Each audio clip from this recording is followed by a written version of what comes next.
ગાંધીધામ મહાનગરપાલિકા દ્વારા શરૂ કરેલ દબાણ હટાવ ઝુંબેશના ભાગરૂપે આજરોજ તારીખ 11/10/2025ના TAZCAL જનતા હાઉસ 6 વાડી વિસ્તાર આદિપુરના રોડ વિડ્થના દબાણો બાબતે કમિશનર મનીષ ગુરવાનીની સૂચના અને માર્ગદર્શન હેઠળ દબાણ હટાવવાની કામગીરી સવારના અંદાજિત 10 વાગ્યાથી હાથ ધરવામાં આવી છે.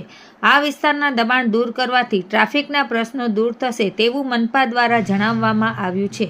આ કાર્યવાહીમાં મહાનગરપાલિકાના 3 JCB, 3 ટ્રેક્ટર, 15 કર્મચારીઓ તથા નાયબ મ્યુનિસિપલ કમિશનર સંજયકુમાર રામાનુજની હાજરીમાં આજરોજ દબાણો દૂર કરવાની કાર્યવાહી હાથ ધરતા સ્થાનિક લોકો તરફથી પણ આ ઝુંબેશને પૂરતો સહયોગ આપવામાં આવ્યો છે. એટલું જ નહીં, લોકોએ સ્વેચ્છાએ 54 જેટલા દબાણ હટાવી મહાનગરપાલિકાની મશીનરી, માનવશક્તિ અને સમય બચાવ્યો છે. તેમનો મહાનગરપાલિકા કમિશનર અને એમની ટીમ દ્વારા આભાર વ્યક્ત કરાયો છે. ગાંધીધામ મનપા વિસ્તારમાં જે લોકો દ્વારા દબાણો કરવામાં આવ્યા છે તેવા દબાણો નાગરિકો સ્વેચ્છાએ પોતાના દબાણો હટાવે એવી મનપા દ્વારા અપીલ કરવામાં આવી છે. તેમજ આવનાર દિવસોમાં પણ આ ઝુંબેશ શરૂ રહેશે એવું મનપા દ્વારા જણાવવામાં આવ્યું છે.